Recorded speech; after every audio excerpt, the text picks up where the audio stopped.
สบายดีปีใหม่มินาเลยลวงพ้นตามต่อเมษาแล้วเนาะเทิงวันดี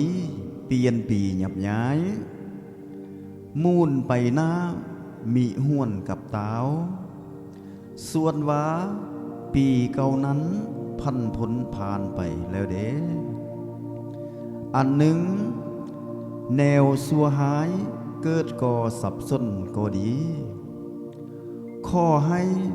ไล่หลุดลอยลองเลยตามน้ำตกตอนไตไล่เลยลาห่างไปเยอะบัดนี้ปีไม่ก้าวหยับเข้าทบแทนอันหนึ่งหัวหุ่มฮ้อนเปียกเหือเป็นไอแข่งข้าขิงคันขายจงห้ายในเนื้อเคาะเค้นเวรกำหายโรคภัยไข้ป่วยเจ้านั้นขอให้หลุดล่วงพ้นกายเว้นห่างเหิน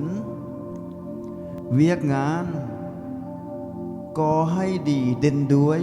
ลุล่วงจุดหมายค้าค่ายมานสู่วันแหลงเสาปีไหม